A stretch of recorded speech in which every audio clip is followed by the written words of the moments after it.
Welcome to the What's Your Revolution show, a show for men and the people who love them. Where we discuss how men can find and embrace the revolution within themselves, where people can find and embrace the revolution within themselves. I am your host, Dr. Charles Corprew. As we say here on the show, what's good, revolutionaries? I hope all is well and that you are doing your thing. And as I say all the time, that you are with your people and that you are finding and embracing and fulfilling your revolution. That's our thing. And we're so excited to help you not only think about answering this question, but then going about and actually doing the work to fulfilling your revolution. And we're so excited as my team and I are continually thinking about how do we put content out into the world that allows people to move in a space where they can find, as my good friend and as you heard Joyce Chen talks about, your most exquisite life. And I want you all to think about that. What does that feel like? What does that look like? Because if you can actually envision what your most exquisite life looks like, you can then begin to build your revolution. You can answer that question, what's my revolution? Because you begin to think about, where do I need to change? What do I need to revolt from? Who do I need to evolve into to find, right, the space that I can sit into my most exquisite life? What are the choice points that I actually need to make to ensure, right, knowing that if I'm going to move into this most exquisite life, what are the choices that I actually have to make when they come about? Who are the people that I need to surround myself with, right? Who are my midwives, as Sean Dove talks about?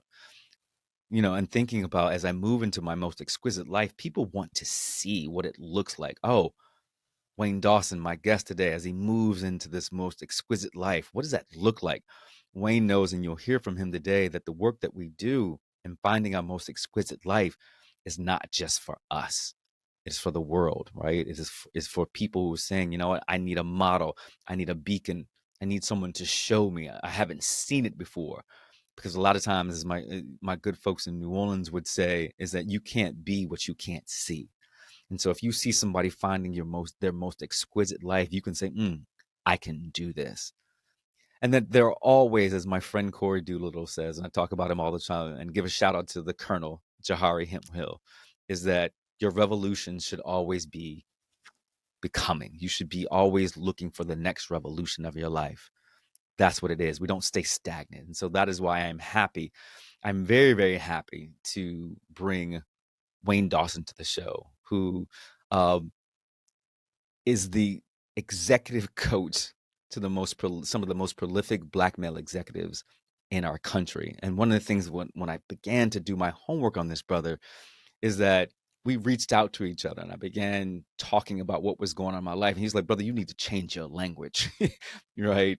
And that was the thing. That was the catalyst. Like, oh, somebody's confident enough to tell me that I need to change my language about how I'm showing up in the world. I was like, I got to bring this brother on the show. So Wayne Dawson, executive coach to the folks, to the people. Thank you. Thank you so much for coming on the show. How are you? Good morning, good afternoon, good day to wherever your audience is. But thank you so much, Charles. It's my pleasure. I am doing great, my brother. How are you?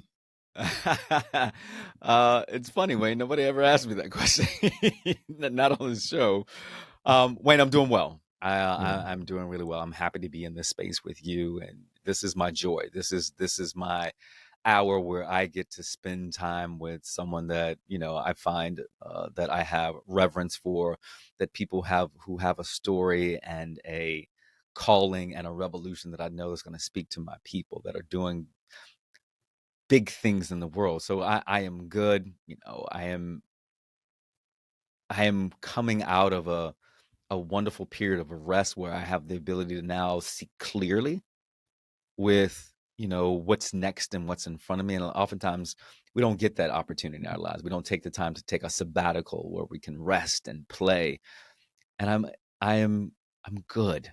And I enjoy being able to say that I am good, I am clear, and I'm ready, you know? It's beautiful. It's beautiful. Yeah, definitely, definitely. Wayne, let's jump into this conversation. And it is interesting to me, think, as we know with your VIP coaching and the work that you're doing. Let me just jump to the start. I'm going to ask you my signature question soon. But why do we need a coach, right? Right? Why do we need somebody to guide us, right? Because I think about in my opening salvo, like in our initial calling, you were like, brother, you need to change how you are out here speaking about yourself in the world. Why do we need people in our lives that we trust, one, that will move us to the next space of our lives, to move us to the next revolution? You talked about positive possibilities by reference to the fact that if someone somewhere has done something, it is possible.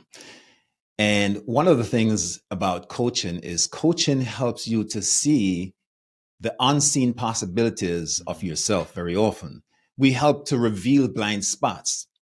It is pretty difficult for us to see 360 of ourselves when we are busy taking care of business. And so, coaching, for the most part, unlike therapy, doesn't necessarily deal with deficits. Mm, Coaching focuses on your strengths, particularly, and focuses on the here and now. So, my wife is a psychologist, she's a therapist, and I spend a lot of time on her couch. One of the things that I recognize, all due respect to clinical therapists, is that a lot of the work that they do revolves around finding dysfunction. mm, And then that means going back into the past, spending some time there before projecting.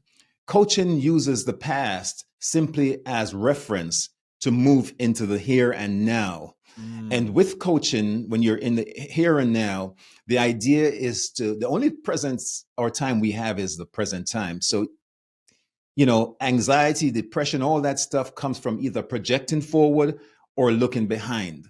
If you Right. are totally present, all you have is gratitude. There is no room for anxiety Mm, or depression. So with coaching, we keep you in the present and have you look at your blind spots. I think everyone that is successful has had a coach.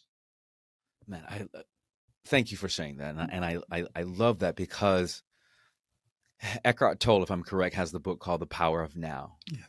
and it is this the premise is as you say, how do we stay in the moment? How do we stay present with ourselves? And that is a very interesting thing in looking at that because we can get so far ahead and or so far mired in the past that we're not experiencing this. And I've said this at length that we interpret 11 million bits of information per second. Mhm. Think about what we may be missing if we're so focused on what I could be or what I've been. And that is an interesting thing to be revolutionary in a sense.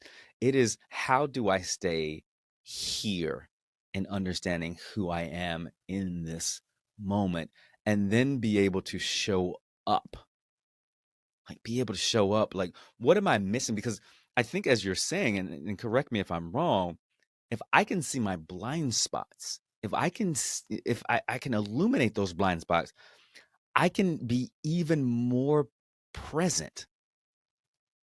I can be even Absolutely. more present. Talk about that. Like identifying these blind spots and why it's so important to do that so we can stay more present. Absolutely. See, imagine folks who, including yourself, who go back and think about an event that we experienced yesterday or sometime in the past, our childhood. We inform our lives based on the system of beliefs we have, the values based on past experiences. Yeah. And a lot of times, the past experience served us when we were yesterday or younger as a teen or as a child. They don't necessarily serve us today. So, what we have to do is recalibrate in terms of be present, be in the here and now, so that we have a real sense of who we are and what we're dealing with. This is how it works. Our thoughts are manifested, as you mentioned, throughout our entire waking moments. And through our beliefs and values, we have our behaviors. Those impact our behaviors. Our behaviors then create the habits that we form. The habits creates what we call Mm. our personal realities. Our personal realities are what folks consider our personalities. Right. So to be in the here and now allows us to determine where we're moving in terms of the future. And a lot of folks spend time projecting about the future and become anxious. We all heard that fear is nothing but false expectations appearing It's a real. mind killer. You're trying to So live if your life we get very into the side up. space, absolutely. If we get into the Space and learn to space, control it. yeah, if we get into the space of thinking about what could be, we're spending energy on something that perhaps doesn't even appear and isn't real. Right. Wherever you put energy, wherever energy flows, grows. So you develop anxiety and symptoms of anxiety from just projecting rather than being present and fully uh, control. The only control we have is what we can do right now. Right now. So look, let me ask this question for you. You're the coach, right? You're the coach. I come to you, you know, I've got these anxieties, I've got these interviews coming up, I've got different things that are going on in my life. I don't know. I've got some money problems. I haven't figured out how to do these things, right? I'm anxious. You're the coach. What are the steps that you're going to give me? Or and don't give your sauce because I want people to go to, It's good. check Yeah. out Wayne Dawson VIP Transformative Living and really see what he's doing. But what are you saying to me as my coach? Because I'm clearly not staying in the present. Yes. And so, what's one or two strategies that you give me to say, Charles, slow down, brother. Yes. Like, let's be present. Yes. So one of the things that's real is that you have up to now had some experiences, some outings. We try to identify and connect you with an experience that was positive, that brought about the sensations that gave you a sense of elation. In other words, a successful reference to who you are and what you've done. Mm, And what we simply do is do a shift in terms of your expectations with what you have actually experienced as a reality and a success. We call it circle of excellence in NLP, neuro okay. linguistic programming. And Yes. Uh so, huh. yeah, what we do is we allow you for a moment to take our reality is formed by our senses, right? We interpret the world through our sight, our taste, our feeling, our touch, uh, hearing, that sort of thing. And so, because we have these modalities that we use to interpret the world, we can change these modalities to change the interpretation of the world. In other words, the world exists, but it's the way that we reference it that makes the difference. You and I can see the same situation and have two totally different experiences from it. So, what we help our clients to do is to take a picture, so to speak, of a successful outing of the same thing, or whether it's an interview, whether it's a Mm, place where you were, where you had an elated experience, success, and we are able to help you to almost re imprint the outcome by simply shifting your thinking. So it's mm, about mindset. We right. help people to reconstruct their mindset about their experiences or anticipated experiences. We tell ourselves lies all day long. We do. And so the real deal is to get folks back into understanding that fear can cripple you and it's a false sense. It's what we call a limiting belief. So, Yes. how about we challenge the fear? The other thing that we help folks with is by using powerful questions. Charles, we're always talking to ourselves. We're Yes. always asking questions of ourselves, and we are answering them too. If our reference is about fear rather than faith, right, then our questions are going to be disempowering. So if we ask ourselves positive questions that are empowering, we have answers that are positive. For example, instead of saying, "What am I afraid of?" How about us saying, how do I find the power to overcome this thing? Right. Okay. All right. Shifting the mindset. So shifting the Right. language. And it's not about resources. It's about resourcefulness. It's about helping you to use the very things that you have and have control over, which Right. is the way you see things, the way you hear it, and interpret it in a way that serves you in a powerful way. So it's about mind shifting. It's about uh, changing the limiting mindset that we have been trained in through our society, through our parents, through experiences, into a growth mindset. Right. But Wayne, I'm a black man in this society, right? I'm a Yeah. black man. I'm a black man in America, right? Society has told me time and time again, you're not good enough. Even though you got this PhD, right? You know, the cliff is still there. All these different things. Wayne, you're telling me just to change my mindset? Really? Yeah. So one of the things I do, there's something called the Paul syndrome. And that is Mm. most of us have limiting belief because we feel it isn't possible. Hmm. And the truth is, once you can create the evidence that somebody else has done it, it is Yes. possible, right? Yes. Yes. We believe we don't have the ability. And again, today, ability can come by easily with the advent of online courses and Hmm. online Yeah. knowledge and education. So we can get the ability to do something. And thirdly, what happens to hit most black men is worthiness. We don't think we're worthy. Yeah. That's Paul. Yeah. Possibility, ability, and worthiness. We don't think we're worthy because that's a narrative that we have bought into. But what Hmm. if I challenged you based on each of these, wherever you fall, to actually find the evidence Yeah. that would suggest that you're not possible, you don't have the ability, or you're not worthy? Chances are, once you really delve into it and where it started, you'll find that it stands on nothing. It stands on It nothing. stands Look, on nothing. no. Look, let me do this deeper dive now because that was amazing, right? And thank you for that. You know, I think about this and I'm gonna contextualize this is that I fight so much with my own self and my own mindset. That was one of the reasons like I've got to bring this brother on the show because I have accomplished uh, I've accomplished tremendous things in my life. This podcast is 6 years old. It started out as um, a, a, a conversation on a napkin with Rachel Graham back in 2014. When I said to her, "Hey, I want to have a radio show," and there was no like in her way, "Well, we can't do this.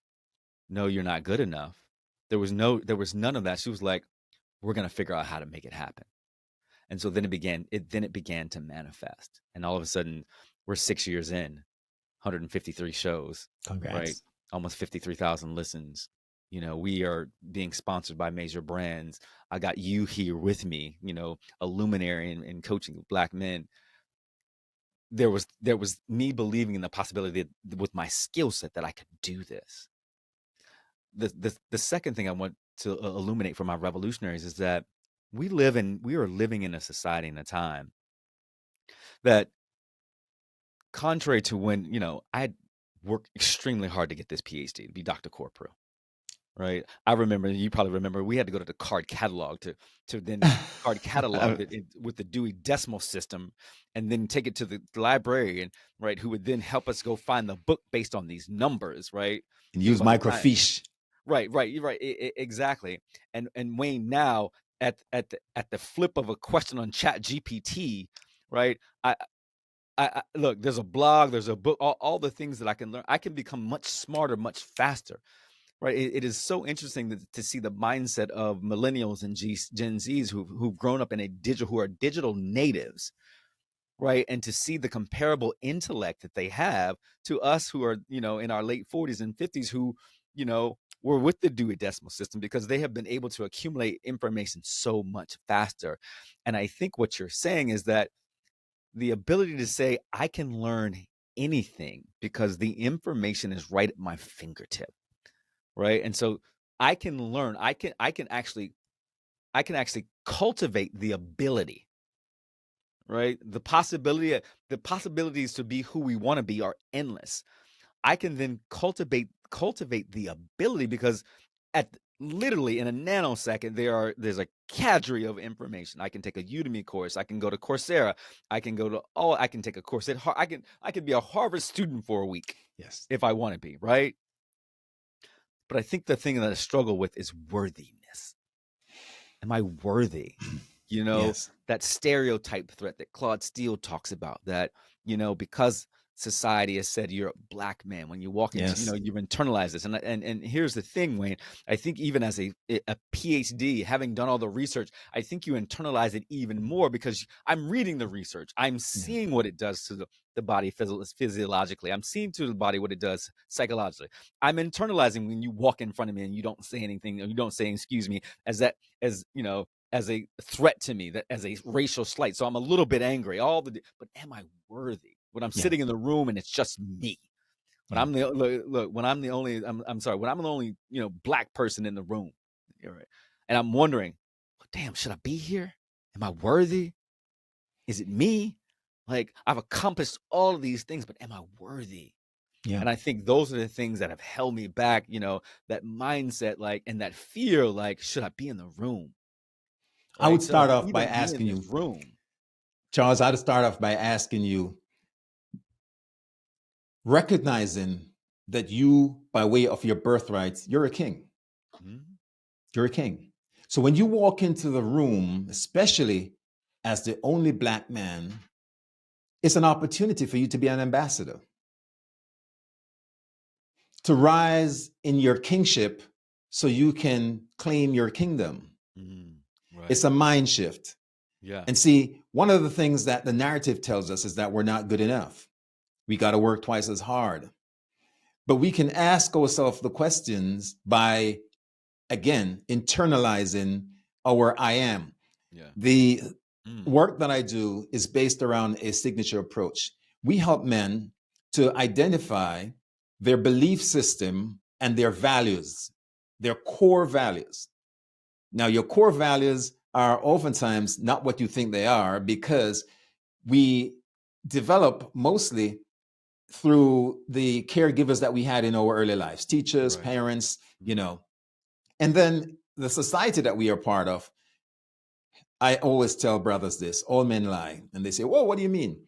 Yeah, we do, because we are in a world that tells us that we're in this box. And so we have to perform based on these guidelines. So Right. even if we feel pain or we're vulnerable or we need help, when another brother says, "Are you okay?" We say, "Ah, all right." You know, we're not all right. So by Not good. omission or commission, we're lying. But what if we went deeper than that and started having this conversation where we change language? See, language is so important.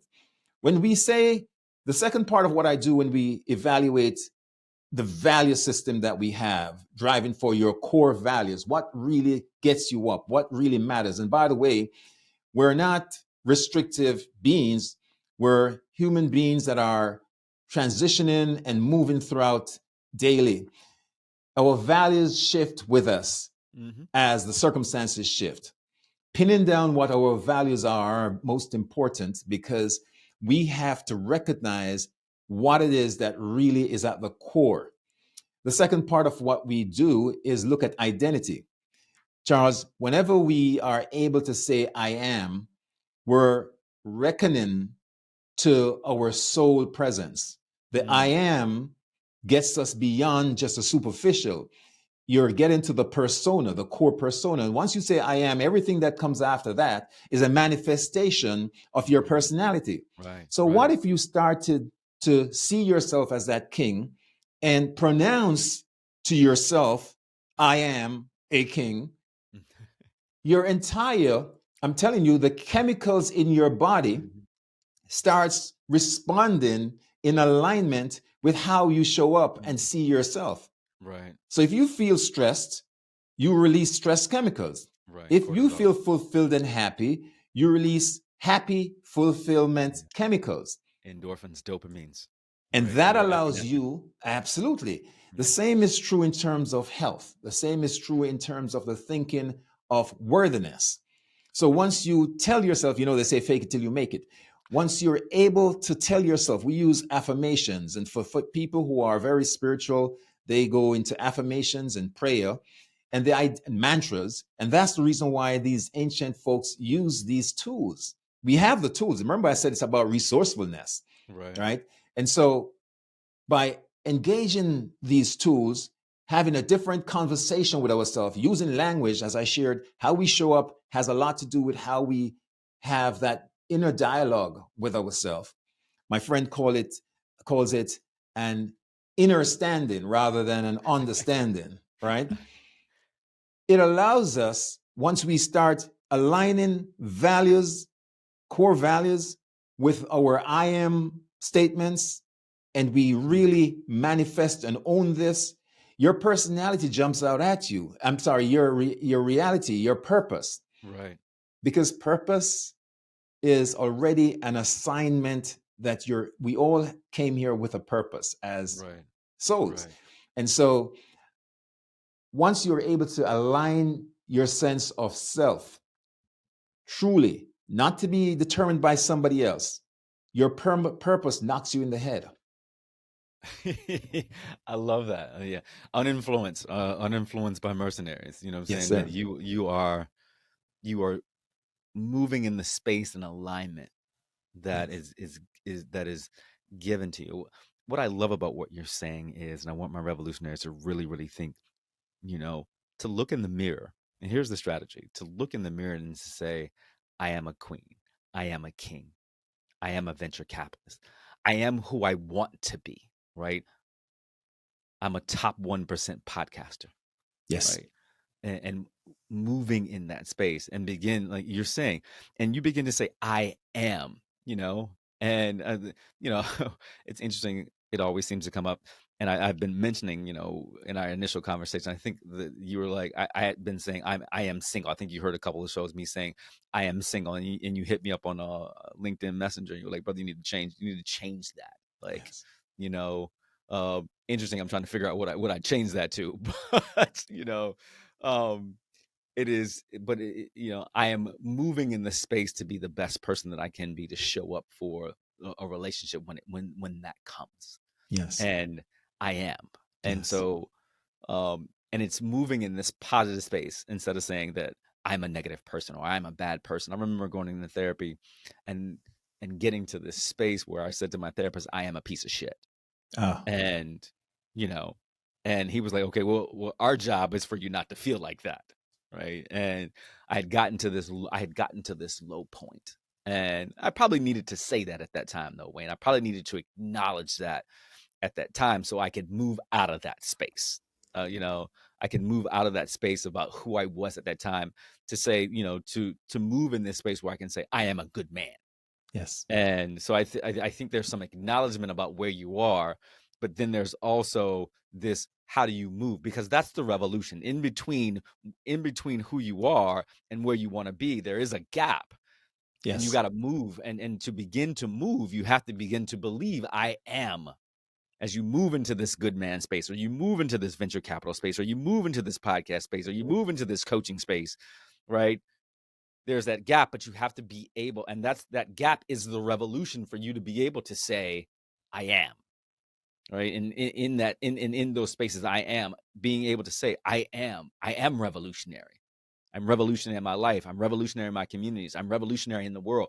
Beginning to say that moves you into the world that you would like to see, if I'm correct. Charles, if you started saying,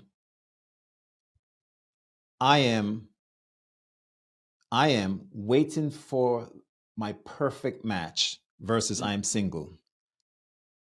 I am waiting for my perfect match as a partner, or I am waiting for pure love.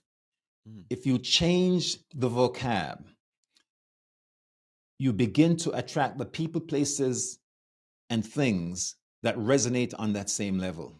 right. My wife, and this is my second marriage, we dated in college 25 years ago. And when we broke up, our, you know, respective relationships, we got together through the miracles of Facebook. But one of the things that had happened was I had projected, when I became single, her image And I started literally sending out what I wanted, not what I don't want. You know, a lot of women and men today say, well, I don't want this, I don't want that, I don't want that. Where you put that energy, you will Right. actually manifest more of it. Mm. The universe literally sends you what you command. So if you're beginning to say what you want, literally, I wrote down what I wanted, as was she. She also did the same thing I was doing without us knowing this. And here's the funny story about that. When we were both in college, we belonged to African fraternities and a sorority. We didn't know this. I was called Brother Shu, right? And she Oh, was called Tefnu. These are African deities right. in the Medinator. And unbeknownst to us, when we got together, in the mythology, Shu and Tefnu were husband and wife. Wow. 25 years later. So by me saying what I wanted, which was an imagery of this person that I dated years ago, and she saying the same thing, we had not been in touch in 25 years. I brought into being the woman that I wanted. Right. Right. I listened to Viola Davis on Oprah. I don't know if you've seen her talk, I seen that, have. and she talked about that. You know, and Viola Davis is a very spiritual woman, and I think that she had got out of a relationship. She's like, okay, okay, God, but she became really specific Yes. about who and what she wanted in her life, and she met her husband, and her husband was, as you said, the type of man that she was looking for. And and some people, I think that's woo woo, right? They would say, Wayne, I look, I've got some female friends, like, hey, I've been asking, I've been looking for, I can't find him. You know what I'm saying? Or, but it maybe is that I don't. They're saying I don't want this instead of Yes. saying I want this. Yes. I want this, as well as I want, I not a pushback here, Wayne, but saying I want these, all of these things. I think there's another I am in there. I'll say it that way, right? Because that person that we want to manifest in our life, we have to be ready for. Yes. So I think that other I am is that I'm working on Yes. being ready for Yes. my perfect person.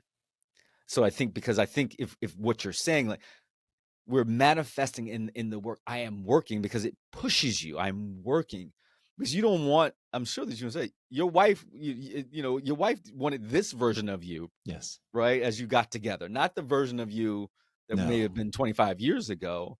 And so, as as we're preparing, I am doing the work. I am going to therapy. I am going to coaching. Like I said, I've been saying I am a venture capitalist, but I also know I am preparing myself to make sure that I am a great venture capitalist when the time comes, when the time and I'm sitting in the seat, you Yes. know, as a partner. I'm sitting in the seat. That means I am preparing myself as well. Yes. How does that feel when I say that? Am I correct, or am I No, it's very way powerful. off? It's very powerful. No, it is powerful. In your situation as a venture capitalist, I know you have done a lot of work, and I'm familiar with some of the work that you've done with Camelback, Mhm. where you gathered, kindred spirits and help brothers to move as entrepreneurs and as business folks. That's a skill set and a knowledge base that you are an expert at. And so, as you speak your reality in terms of what you want for the future, your reference is going to be based on your association with that experience and other Mhm. experiences. Yes. So again, what you're doing is you're taking a position of what's possible in your reality and attaching it to what you know is you have the ability, it's possible, and you're worthy of it. When Yes. you have these things in alignment, Mhm. nothing will stop you, because when you get a no, it doesn't mean stop. It means this is one exit or entrance that I can't use. So let me get to the other one, Right. right? Because you know what's possible. The same is true in terms of relationships. When when you do the work on yourself, which is what you just talked about, right? Your I am. and Right. I made reference to the past.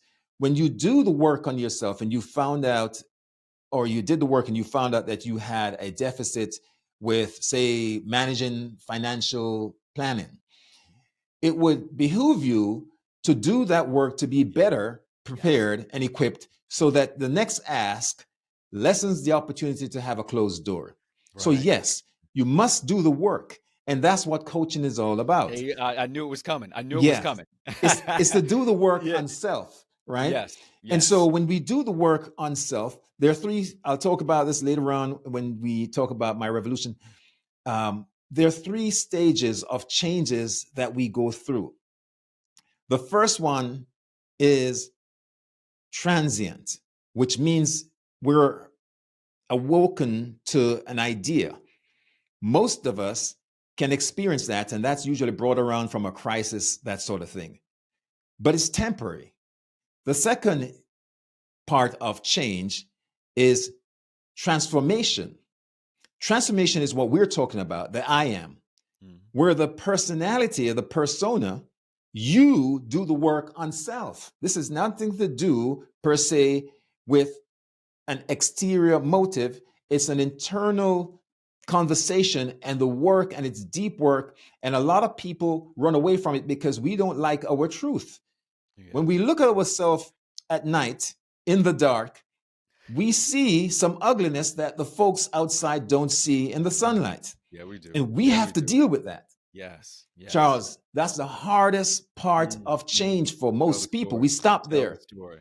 The highest level of change, which perhaps less than 5% of the world gets to, is transcendence. Transcendence is when we leave the ego all apart and we are connected with our higher self or our Yes. God or our Yes. creator.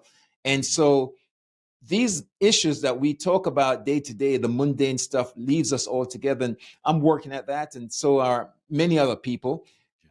But transformation, the piece of it that is key to preparing yourself to go gather your harvest. You talked about earlier a season for just sitting back and recollecting Yes. ourselves. That's Mhm. important.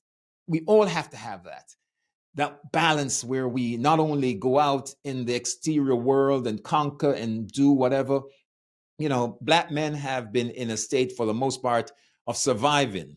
you Yes. know then a few of us get to striving, and even fewer get to thriving, Right. right? Exactly. Tell the story, boy. You are doing your thing. Part of the work, though, is getting that jump, that gap we talked about, from the surviving Yes. mechanism to the striving and thriving. And it's all a mindset. It's changing the conversation and the dialogue that we're hearing in the music around us, the culture Yeah. around us, Mhm. the parents parents in the background, the Mhm. nagging partner that we have that we call toxic.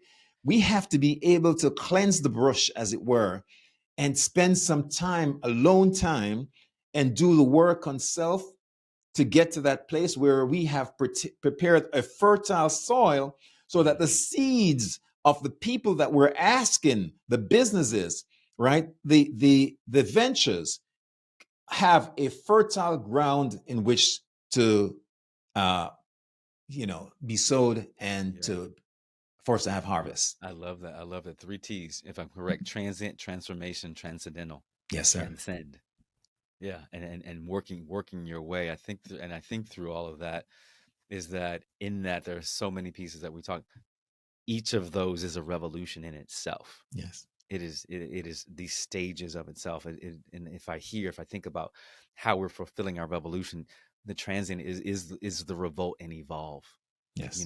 It is the transformation comes with making the right choices, Yes. right? The transformation when you know that, okay, I'm sitting here and the choice is to continue to say I am and to put myself in positions, right? To learn, to move.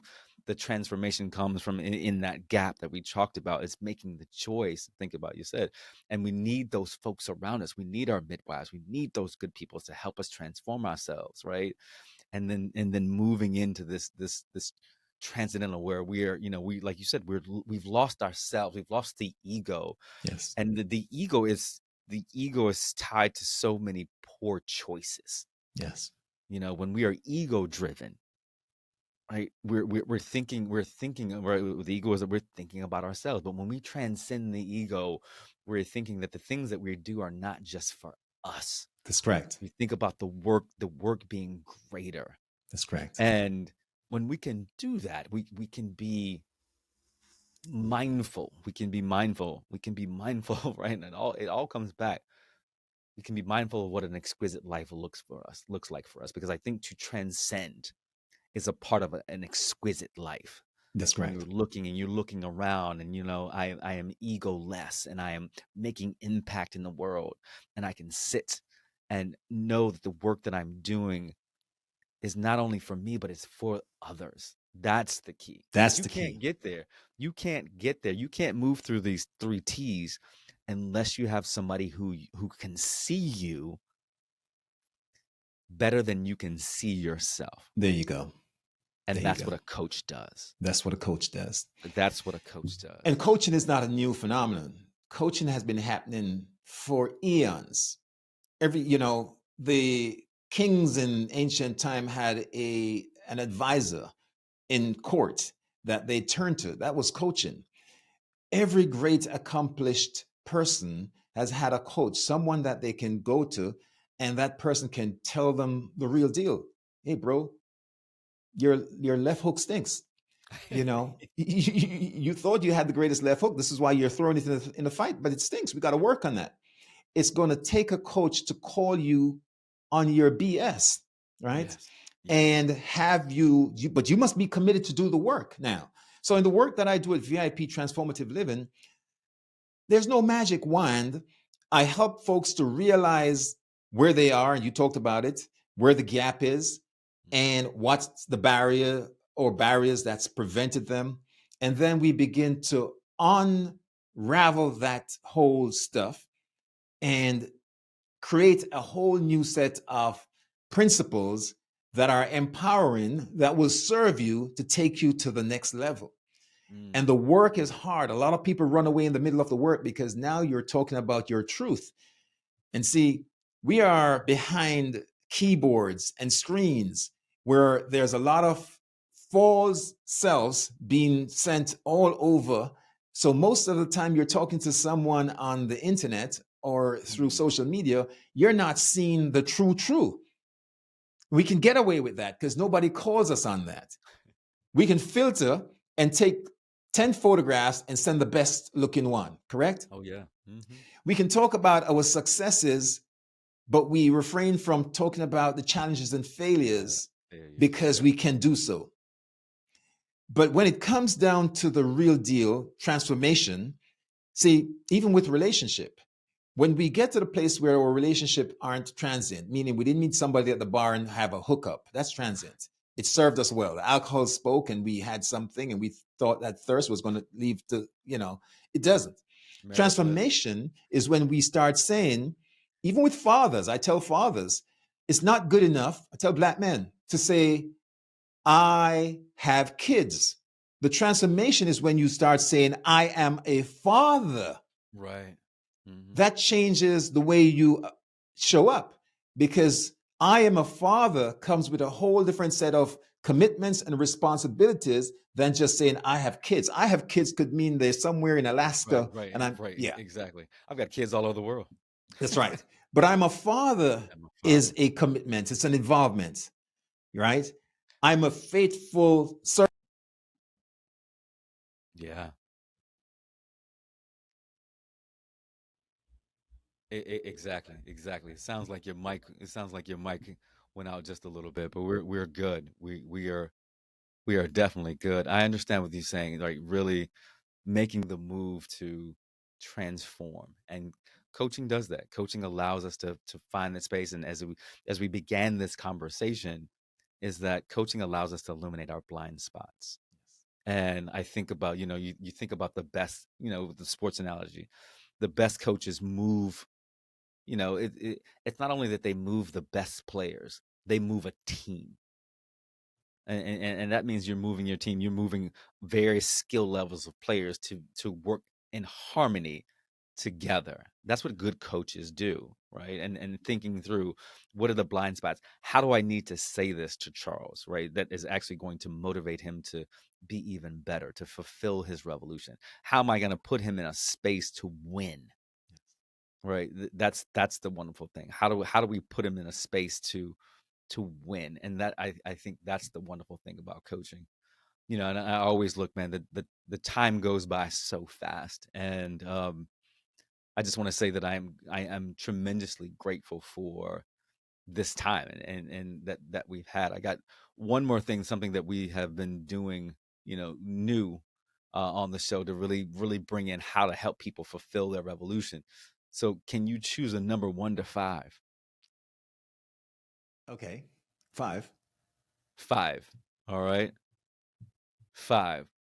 What's the next iteration? Well, let me ask you this question first. What's your revolution, Wayne?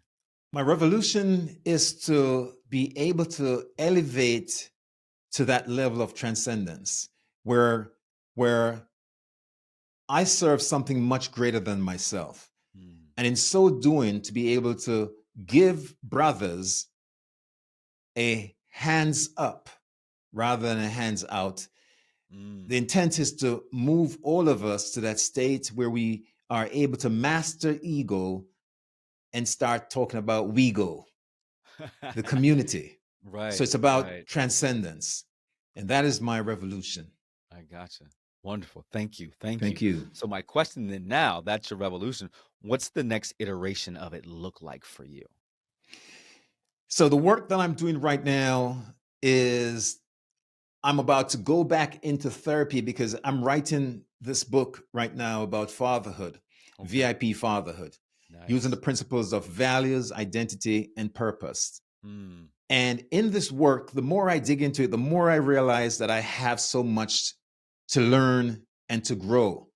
And one of the ways, I have had 3 coaches over the last year in different aspects, different dimensions of my life: a physical coach, a spiritual coach, and a business coach. And right now, I'm going to work with a therapist because I want to unpack some of the issues in the research I'm doing around family dynamics in my own Right. family. Mm-hmm. And so, for me, to the next stage, I must step back to do that clearing, so to speak. Yes. I love it. I love it. So that next iteration is, you know, finding the psychological aspects that allow you to move forward, to really tell this story Yes, in a sir. manner where you can hit it all, right? What is the spaces?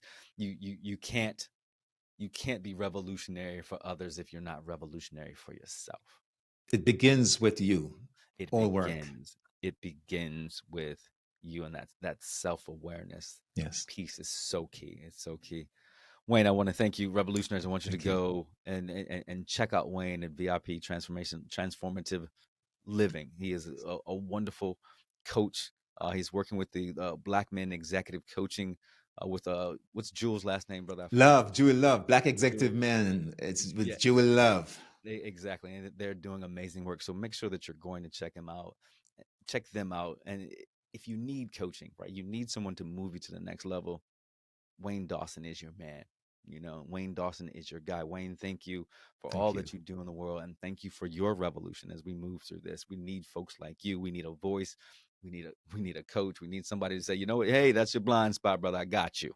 You Yes. know, yeah. As we say here, thank you for being the midwife to all of Thank us. you. So I'd love to plug one quick thing before we go jump ahead, off. brother, please. Apart from the work that I do with Black executive males, I'm recently a part of a new group of brothers called Brotherhood of Kings, brotherhoodofkings.com. And, I would invite brothers to check it out. There's a summit coming on. It's all about empowering us to take our rightful place on the throne. I got you. I got you, brother. Well, thank you, Revolutionaries. Make sure you go check it out. Check out Wayne. And Thank you. look, always, always be thinking about what is the next iteration of your revolution, or even that, figuring out what your revolution is, and then going out and fulfilling. Make sure that you are either listening to all of our shows, our past shows, but now we are on YouTube. So go check out our shows at the What's Your Revolution Show YouTube channel. We're excited about that. I want to give a shout out to my team, Sarah, Speedy, and Seiko. I didn't even know. I got three S's, the three S's that make it work. Sarah, Seiko, and Speaking, that make sure that this show goes. So I want to shout out to you and thank you, Revolutionaries, for all that you do, all the support, and all the love that you have for this show. We are growing and we do this for you. We do this for you because we know that you are revolutionary in your lives, revolutionary in your communities, and revolutionary in the world. You know, I'm here with you. I love you. I love you. I love you. I'll talk to you soon. Peace.